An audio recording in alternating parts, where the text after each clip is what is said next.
अब मैं नहायत ही अदब व एहतराम के साथ अहम मुकर्रिर और मेहमान खुसूसी मौलाना जनाब इम्तियाज़ खलील साहब, उनसे दरख्वास्त करूँगा कि वह तशरीफ़ लाएँ। इंशाअल्लाह आपका जो खिताब होगा सहाफ़त का बदलता मंजरनामा और उर्दू सहाफ़त, इस उन्वान पर इंशाअल्लाह आप खिताब करेंगे। मैं आप तमाम से गुजारिश करता हूँ कि आपका पुरज़ोर तालियों के साथ इस्तकबाल करें।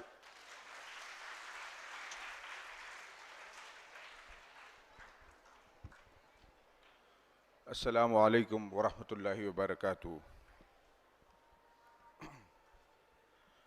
मोहतरम जनाब सदर, मुअज़्ज़ज़ मेहमानान और अज़ीज़ तलबा व तालिबात,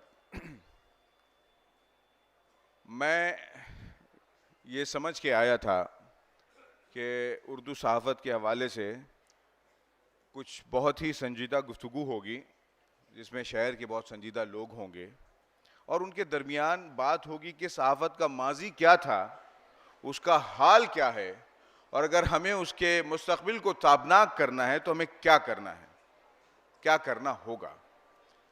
लेकिन सच्ची बात यह है कि बच्चों की तादाद देखने के बाद, यहाँ बहुत कम उम्र बच्चे हैं, मेरे ख्याल से 8वीं से 10वीं जमात के बच्चे हैं, इनको देखने के बाद मेरा हौसला बहुत बढ़ गया है।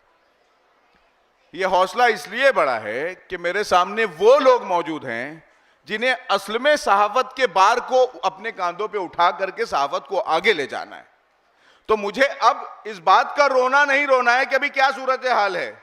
मुझे इन नौजवानों के, इन बच्चों बच्चियों के सामने ये बात करनी है कि हम मिल करके उर्दू सहाफ़त, जिसका मुस्तक़बिल इंतहाई ताबनाक था, जिसने इस मुल्क को इनकलाब जिंदाबाद के नारे के अलावा इस मुल्क को, इस मुल्क की सच्ची तारीख दी थी, उस सहाफ़त को अगर आगे हमको लेके जाना है तो हमारे पास इतने मजबूत कांधे और इतने सारे नौजवान मौजूद हैं जिनके साथ हम अपना सफ़र आगे ले जा सकते हैं।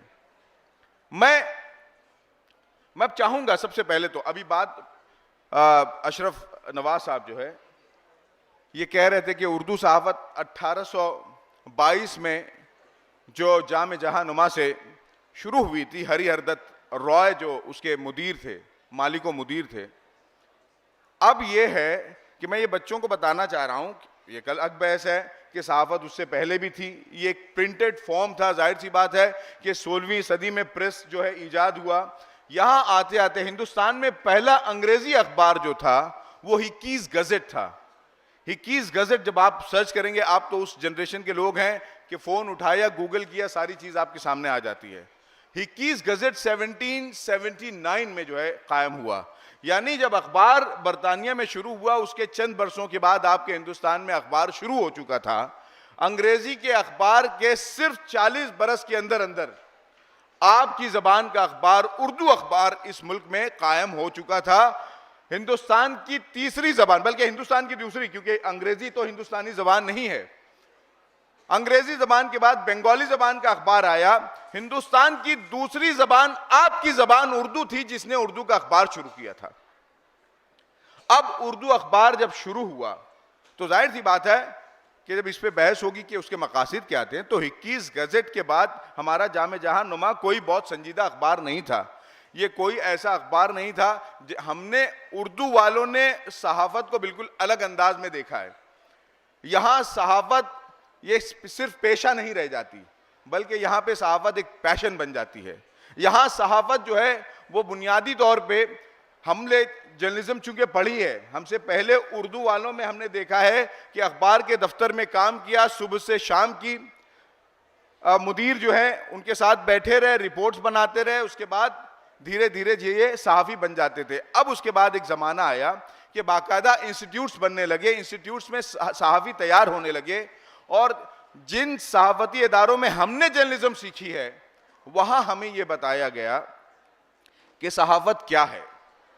हमें बताया गया कि सहाफ़त यह नहीं है कि आप क्या बयान करना चाहते हैं। सहाफ़त यह है कि जो कुछ हुआ है, जो कुछ आपके सामने क्या वाक़या हुआ है, उसको मिनो अन बयान कर देना है, ये सोचे बगैर कि इसके नताइज क्या होंगे। सहाफ़त का मतलब, सहाफ़ी जो है वो जो उसूल है सहाफ़त का, उसमें सहाफ़ी कोई मुस्लिह नहीं है। उसमें सहावत एक मीडियम है जिसमें सहाफ़ी का काम यह है कि जो कुछ हुआ है उसको ईमानदारी के साथ, सच्चाई के साथ अवाम के सामने पेश कर दे। यह सहाफत है। आज सूरत हाल यह है कि जो कुछ हो रहा है उसको उस ईमानदारी के साथ पेश नहीं किया जा रहा है।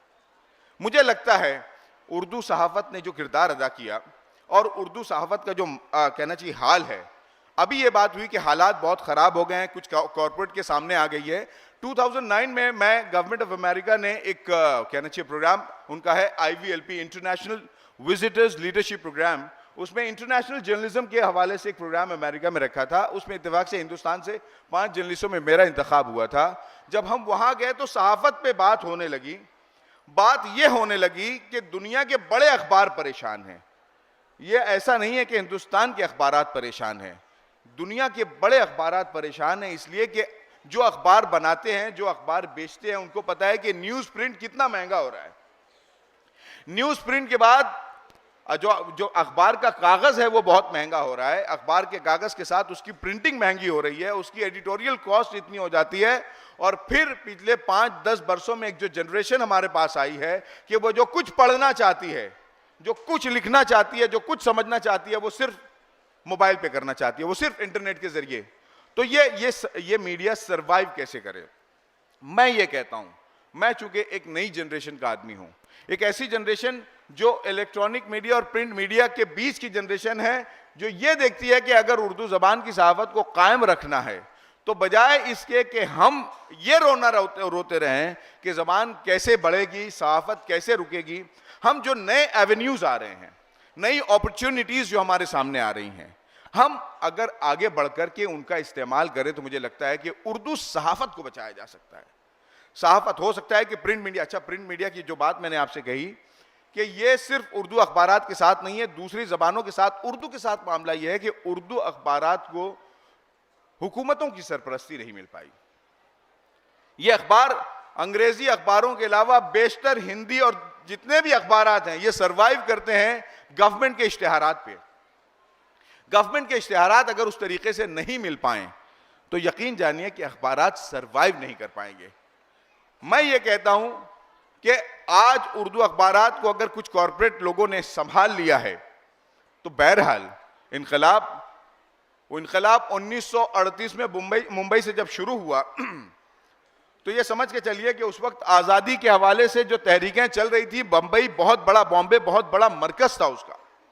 वहां इनकलाब ने बहुत शानदार किरदार अदा किया, हिंदुस्तान ने बहुत ज़बरदस्त किरदार अदा किया, उर्दू टाइम्स तो खैर बाद में आया। लेकिन मेरा यह कहना है कि अगर कॉरपोरेट ने इनको उस तरीके से नहीं संभाला होता तो इनकी हालत खराब थी। मैं ये देखता हूं कि आप जैसे नौजवान जो जर्नलिज्म करना चाहते हैं या जिनको सहाफत में थोड़ा सा भी अगर दिलचस्पी है, आपके शहर से कुछ 200 किलोमीटर दूर एक शहर है चेन्नई। चेन्नई में द हिंदू एक ऐसा अखबार है जिसके ताल्लुक से पूरी दुनिया में मशहूर है कि अगर हिंदुस्तान में जर्नलिज्म कुछ इदारों में बाकी और जिंदा है तो उनमें से द हिंदू एक इदारा है। उस इदारे का एक कॉलेज है, the Asian college of journalism. आप लोगों में से किसने नाम सुना है? एशियन कॉलेज ऑफ जर्नलिज्म का नाम किसने चुना है? हिंदुस्तान के बड़े बड़े सहाफी वहां से पढ़ करके आगे आए हैं। मैंने केसी कॉलेज बॉम्बे से जर्नलिज्म की पढ़ाई की, उसके बाद बॉम्बे यूनिवर्सिटी में पढ़ाने लगा। यूनिवर्सिटी में जो लोग जर्नलिज्म पढ़ने आते थे उनमें से आधे से ज्यादा इसलिए नहीं आते थे कि उनको जर्नलिज्म में अपना करियर बनाना था। उनमें से बेशतर लोग ये जानना चाहते हैं कि ये जर्नलिज्म है क्या। मैं आप लोगों से कहना चाहता हूं कि इंसान को, इंसानियत को, समाज को अगर परखना है तो सहाफत एक जबरदस्त मीन्स है। 22 बरस हो चुके हैं मुझे जर्नलिज्म में, और इन 22 बरसों में मैंने जहां फिल्म स्टार से मुलाकात की, जहां बड़े बड़े बिजनेसमैन से मुलाकात की, जहां इंडस्ट्रियलिस्ट और एजुकेशनिस्ट से मुलाकात की, वहीं बहुत मामूली लोगों से मिलने का मौका मिलता है। हिंदुस्तान सिर्फ बड़े शहरों में नहीं बसता, ये छोटे शहरों में भी बसता है, बल्कि एक्चुअल में ये छोटे शहरों में बसता है। वहां जाने का मौका मिलता है और एक ऐसी सच्चाई अवाम के सामने पेश करने का मौका मिलता है जिससे बहुत मुमकिन है कि समाज आगे बढ़े। उर्दू जर्नलिज्म के साथ ये मामला है कि हमारे दायरे महदूद हैं। हमारे दायरे, हमारे 2-4 अखबारात ऐसे हैं जो पैन इंडिया लेवल पे चलते हैं, उसकी मजबूरी है, जाहिर सी बात है, लेकिन एक ऐसा मीडियम आया है जिसको एडॉप्ट करके आप जैसे नौजवान उर्दू जर्नलिज्म को आगे बढ़ा सकते हैं। आप कर क्या सकते हैं? आज ये हो रहा है कि आपको अगर अखबार शुरू करना है, आपको टेलीविजन चैनल शुरू करना है, तो मिलियंस, बहुत बड़ा, मतलब कई 100 करोड़ रुपए का खर्च है अगर आपको चैनल शुरू करना है। अखबार शुरू करना है तो कई करोड़ रुपए आपको चाहिए।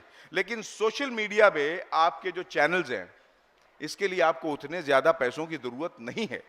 एक नया एवेन्यू है, एक नया मौका आया है, और इसमें सबसे बड़ी बात यह हुई है कि एक तो कम खर्च है, और दूसरी बात, आप अपनी बात जो है अगर मौसर तरीके से, असल चीज ये हो गई है कि अब ब्रेकिंग न्यूज जो है वो खत्म हो चुकी है।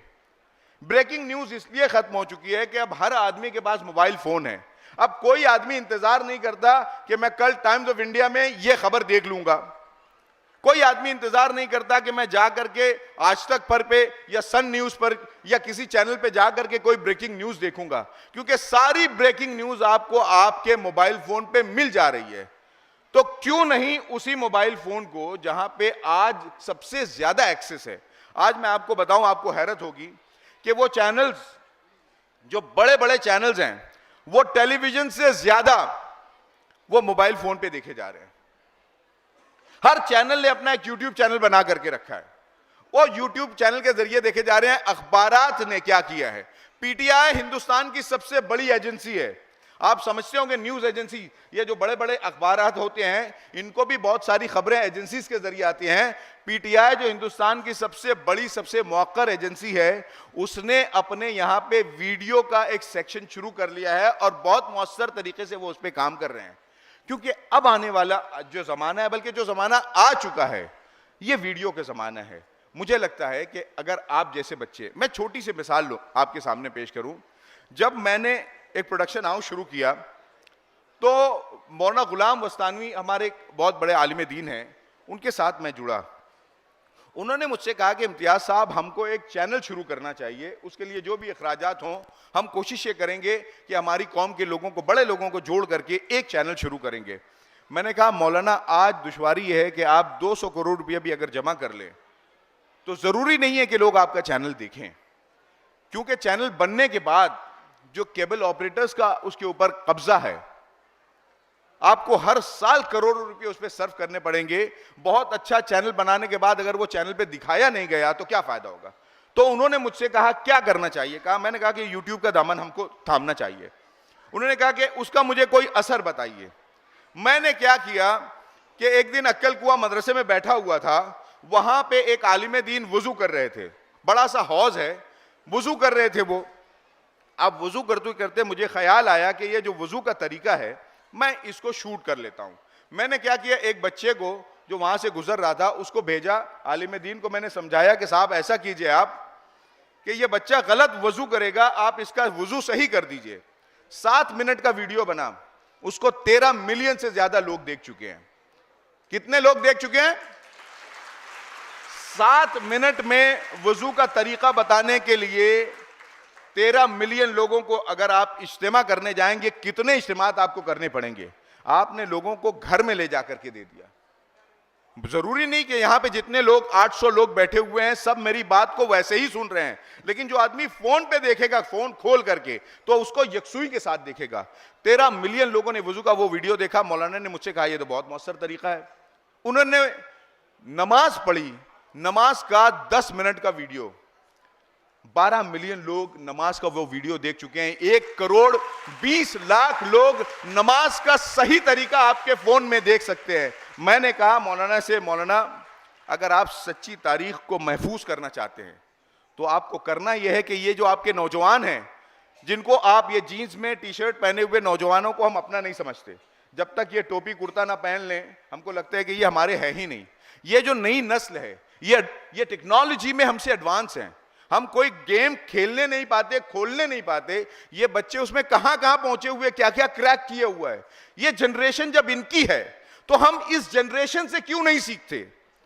क्या जरूरी है कि हर चीज हम ही सिखाएं? क्या हम इस जनरेशन से सीख नहीं सकते? मौलाना ने कहा बात तो बहुत अच्छी है, हमने जामिया के बच्चों को इंस्टिगेट किया, उनको उनको वर्गलाया, उनको उभारा, और हमने उनसे कहा कि आप सहाफत को किस तरीके से देखते हैं। आज आपको यकीन नहीं आएगा कि हमारी जो बेशतर स्टोरीज है उसका कंटेंट ये नौजवान तय करते हैं। 12 साल के, 15 साल के ये बच्चे बताते हैं कि इस चीज को इस तरीके से पेश किया जा सकता है। जामिया की बहुत सारी डॉक्यूमेंट्रीज होती हैं, प्रमोशनल होती हैं, उसमें मैंने बात की। मैं था मैस्कॉम में, जामिया मिलिया इस्लामिया के 100 ईयर्स, 100 साल हुए हैं गुज़श्ता बरस, तो जामिया मिलिया ने हमसे कहा कि एक फिल्म उस पर बनानी है उसकी 100 साल तारीख पे। मैस्कॉम हम गए, वहां पे जा करके देखा बच्चे जिस तरीके से, मैस्कॉम हिंदुस्तान का सबसे बड़ा इदारा समझा जाता है जर्नलिज्म का, कहना चाहिए MMRC जो है जामिया मिलिया में। वहां पे हमने जब बच्चों से बात की तो पता चला कि बच्चे बिल्कुल नए अंदाज में जर्नलिज्म को देखना चाहते हैं। उर्दू जर्नलिज्म का माजी बहुत शानदार था। हमने बेपनाह शानदार किरदार अदा किया अपने अखबारात के जरिए, बल्कि अगर जर्नलिज्म में सबसे पहली मौत हुई है तो मौलवी बाकर की हुई है। अंग्रेजों ने मौलवी बाकर को 1857 की जंग आजादी में सच्चाई लिखने पर, लोग कहते हैं कि उनको तोप के दहाने पे खड़ा करके तोप दाग दी गई थी और उनकी जान चली गई थी। तो उर्दू सहाफत का जर्नलिज्म, हिंदुस्तानी जर्नलिज्म का पहला शहीद उर्दू सहाफी था। हालांकि बाद में यह बात हुई कि तोप के दहाने से, कहना चाहिए उनकी मौत नहीं हुई थी, उनको फांसी दी गई थी, लेकिन हिंदुस्तानी इंडियन जर्नलिज्म का पहला शहीद जो है आपकी उर्दू सहाफत का था। तो हम ये कह रहे हैं कि हमारा किरदार बहुत शानदार था। मैं जानता हूं कि फिल्मों के हवाले से, अंडरवर्ल्ड के हवाले से और उसके बाद एजुकेशन के हवाले से बड़ी खबरें जो है उर्दू अखबारात की होती थी, जिसको बाद में times of India, mid day जैसे अखबारात कैरी किया करते थे। आज वो सूरत हाल बदल रही है, इसलिए कि हमारा जर्नलिज्म सिमट रहा है। मुझे लगता है कि बड़े लोग, अभी बात हुई कि कुछ गैर मुस्लिम हैं जिन्होंने उर्दू अखबारात को संभाला है। मिड डे को जब खरीदा गया तो उसमें इनकलाब जागरण ग्रुप के लिए बहुत अहम असेट था। हमने इनकलाब को असेट क्यों नहीं समझा? हमारे बड़े बड़े लोग हैं, क्या मुसलमानों में या उर्दू वालों में ऐसे लोग नहीं हैं जो बड़े अखबारात कायम कर सकते हैं, बड़े अखबारात शुरू कर सकते हैं, बड़े चैनल्स बना सकते हैं? हम ये कहते हैं कि रेख्ता वाला आया, ये गैर मुस्लिम आदमी है, उर्दू के नाम से पैसे कमाएगा। उर्दू के नाम से हम क्यों पैसा नहीं कमाना चाहते? अगर उर्दू पैसा कमाने का जरिया बन सकती है जनाब, तो हम क्यों पीछे हैं? मुझे लगता है कि अगर हमने, हमारे नौजवानों ने यह तय किया, कि चिट्ठी भी मेरे पास आ चुकी है, 5 मिनट कहा गया है, मैं उससे पहले बात खत्म कर दूंगा। अगर हमारे नौजवानों ने तय किया, हमारे बड़े लोग हैं, अगर ये दोनों जनरेशन, वो जो सीनियर्स हैं और वो जो नए हैं, अगर ये बैठ के तय करते हैं कि एक तो ये कि उर्दू जर्नलिज्म को हमको कायम रखना है किसी भी फॉर्म में, वो इलेक्ट्रॉनिक मीडिया के फॉर्म में हो सकती है, प्रिंट मीडिया के फॉर्म में हो सकती है, किसी भी फॉर्म में हमको उसको जिंदा रखना है। दूसरी ये कि उसको एडॉप्टेबल बनाना है। ये उर्दू जर्नलिज्म जो पहले शमा मैगजीन की खबरें उठा करके बड़े अखबारात शाये करते थे, उस दर्जे पे कब पहुंचेगी जब हमारे बच्चे जो है वो, कहना चाहिए, जर्नलिज्म में आगे आकर के उसको करियर बनाएंगे, उसको अपना प्रोफेशन बनाएंगे। और अपना प्रोफेशन ये उस वक्त बनाएंगे जब इनका घर चल पाएगा, क्योंकि अब सहाफत में ऐसे लोग नहीं आएंगे कि झोला उठा करके घर में खाने को नहीं है और सच बोलने के लिए निकल गए। अब ऐसे लोग नहीं आएंगे। गनीमत यह होगी कि आप पैसे भी कमाओ लेकिन अच्छी सहाफत, सच भी बोलो। उर्दू जर्नलिज्म की जरूरत आज हमें इसलिए सबसे ज्यादा है कि जो जर्नलिज्म चल रही है वहां झूठ इतना गालिब आ चुका है कि उर्दू ही जर्नलिज्म है जो आगे आकर के इस मुल्क को बचा सकती है।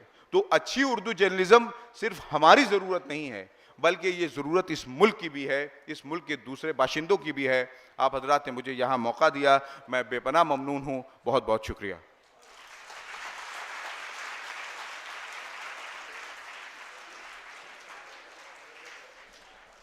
जज़ाकुमुल्लाह खैरन कसीरा।